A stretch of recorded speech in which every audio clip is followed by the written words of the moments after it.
The T-10 is a Soviet Tier 9 heavy tank. The development of the heavy tank started in 1949. The vehicle entered service in 1953 under the designation T-10. Subsequent development yielded several modifications to the tank, and the most mass-produced being the T-10M, with approximately 2,500 vehicles produced. And before we go into some gameplay, let's just run down through the pros and cons of this vehicle. The T-10 has a very good mobility that can rival medium tanks, and it can be played as a medium tank if necessary. The front is loaded with some decent armor and it can bounce some hits. One of the main features of the tank is the gun, 122mm gun, which has good combination of penetration, damage and damage per minute, and the accuracy is overall better than the previous tanks. Also worth mentioning, as on much of the Russian heavy tanks, the T-10 has very strong frontal turret armor, and the sides which are spaced and really tough to penetrate. But not all things are that great. The lower glacis is pretty large and easily penetrated, and when you get hit into the lower plate your driver dies pretty often. And the upper plate with the pike nose design really makes it hard for the tank to angle and side scrape. And when we take into consideration that this is a heavy tank, the HP is below average. In World of Tanks, the T-10 leads to the IS-7, but let's see how it fares in some gameplay.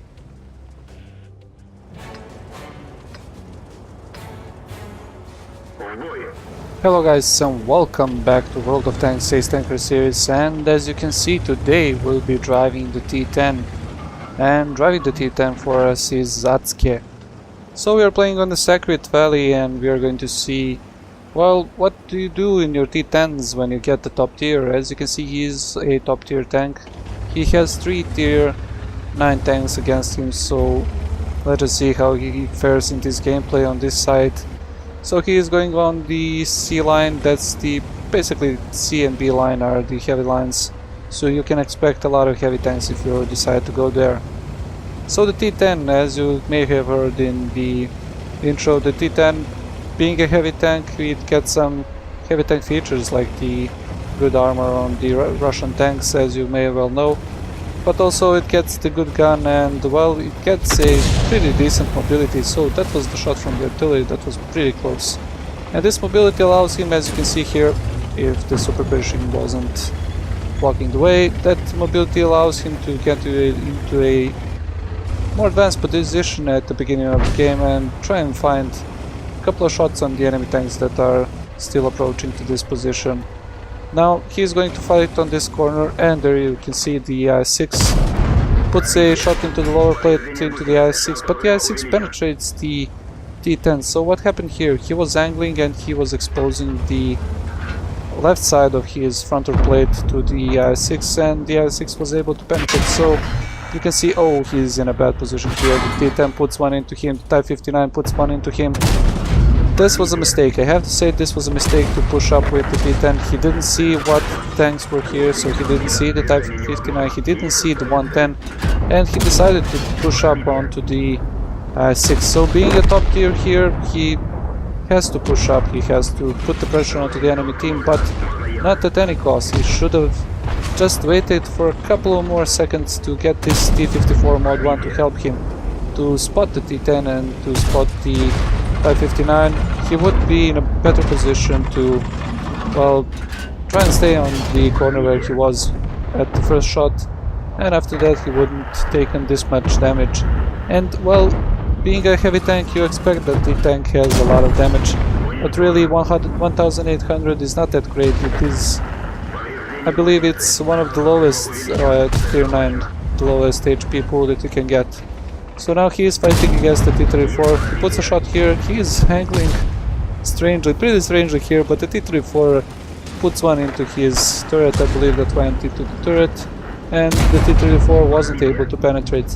So now the mobility, as I said, pretty good. He was able to go around the T-34, and the T-34 wants to shoot at the T-54 Mod 1, so he ignores the T-10 that is behind him. That was a mistake and he dies after a couple of shots.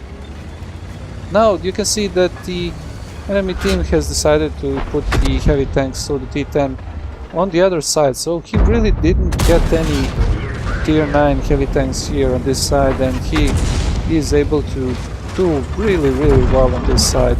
Even though he made a mistake at the beginning of the game, he is now correcting this and just flanking with his heavy tank. That is something that you don't hear often, flanking in the heavy tank. But he is doing that, and he is putting a lot of damage into the enemy tanks. So yeah, he is on 4 kills, he is hunting for more, he is hungry, he wants to do more. And at this point there is a couple of things that he can do. So he can either go back into the friendly base and try and defend from the enemy tanks that have pushed through, or he can go hunting for the artillery and trying to put pressure on the enemy cap. So he decides to go for the enemy cap. This is one of, well, this is a viable option. As you can see, the T-54 and the Type 59 are in a good position to reset, and also the the T-54 Mod 1 and the Super Pershing are pushing through on the T-10, so you can really expect them to stop the enemies from capping.